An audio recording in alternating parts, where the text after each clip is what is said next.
Trump's tariffs are going to be on the docket at the U.S. Supreme Court November 5th. That's just over a week away. And this is going to be the real test to see whether or not the U.S. Supreme Court will actually stand up to Donald Trump. And they may have no choice but to strike down these tariffs. Now, we've had, of course, bizarre explanations of the reasons that Trump would need to pass tariffs.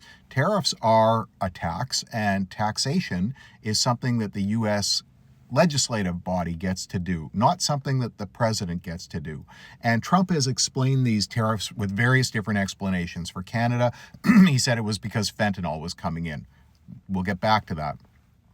But he's also said that he needs it to have this power for negotiating power, that he has to be able to make changes to tariffs because America has been ripped off. But all of this is essentially something that he is trying to justify under emergency powers. Now, emergency powers, keep note of that.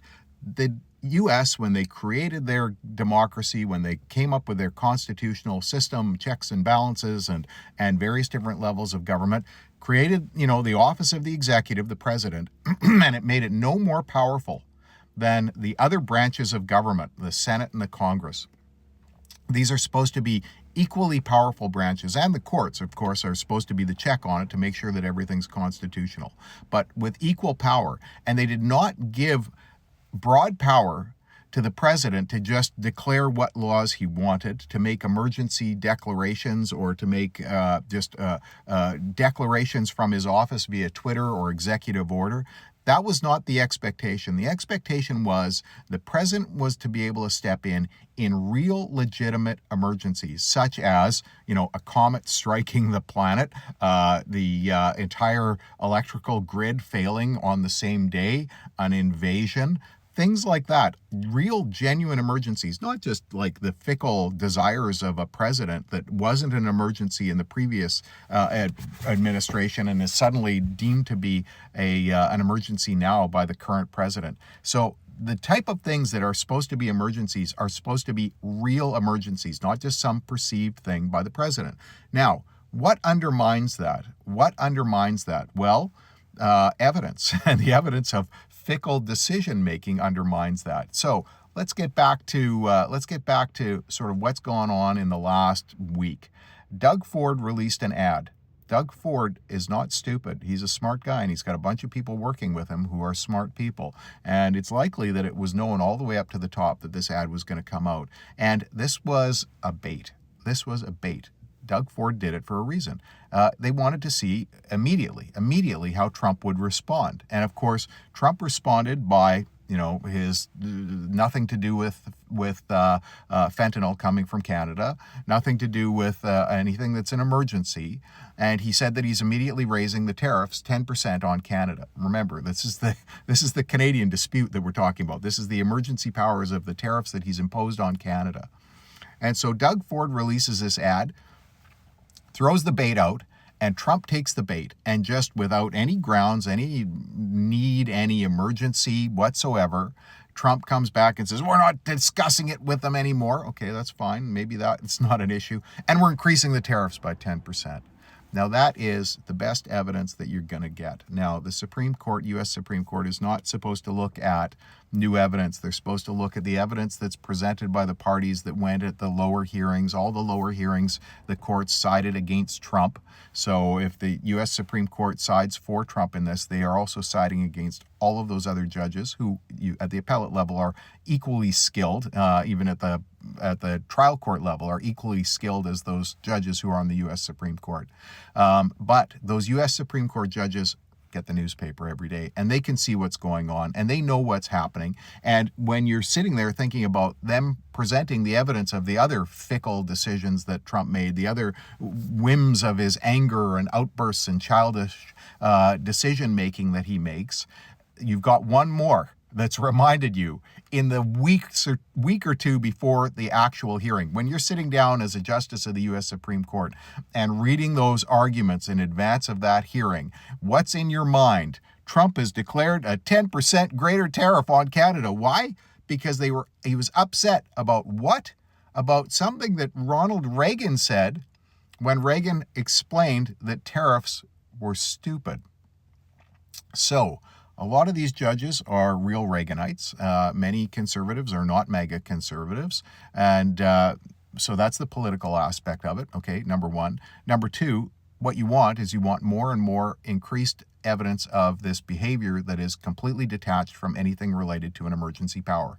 It certainly was not an emergency that required 10% more tariffs just because Donald Trump was upset about an ad that features Ronald Reagan. So Doug Ford made a strategically brilliant decision here. And the Canadian government has been holding on, hoping that the rule of law still stands in the U.S. The rule of law is an interesting concept. It hasn't, as a phrase, that particular phrase, it's only been around for just over 100 years, maybe 140 years or something like that. But really what it means is that we are ruled by laws. We're not ruled by rulers, and that everybody is ruled by the law. Okay, the law rules. We're ruled by laws, and if we are giving that up, if U.S. Americans are giving that up for the sake of being ruled by the whims of a belligerent, childish, authoritarian president acting outside of his constitutional authority, then those judges are basically giving up on the whole idea of America. So it's it's going to be fascinating. This is happening next week, right? And the Canadian government has been hanging on for this. There's been basically it's been a lot of stalling tactics. We didn't want to form any agreement. I know that the UK came out and formed some sort of agreement, what everybody now refers to as deals, because that's Trump's terminology. We did not want to form an agreement in Canada. We've been trying to just sort of hold things off while it went through the court process because we in Canada believe in the rule of law. The rule of law is fundamentally important. It rules the government. The government must make decisions that are made in accordance with the law, and they can't do things outside of the law.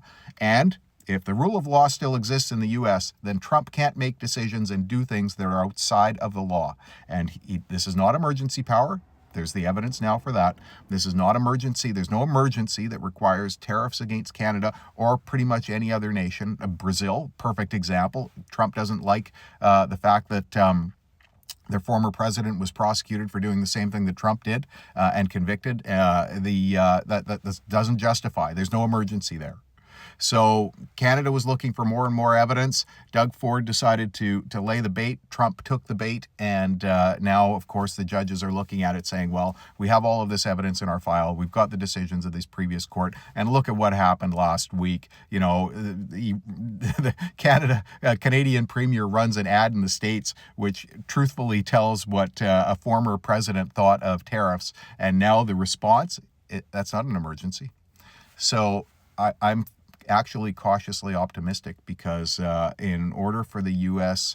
Supreme Court to uphold Trump's tariff power that he claims to have, they will have to do absolute weird contortions and backflips, and I don't see how they can do that. And I think there may be enough people on that court to actually save it. Now, having said that, they'll also wimp out because they are it's a shameful court that is completely political, and the appointees are horribly political. So don't expect them to do the right thing, but they're not going to be able to say that this is some sort of emergency power that he's got. And I think Canada is holding on for that, and rightfully so. It's the right approach.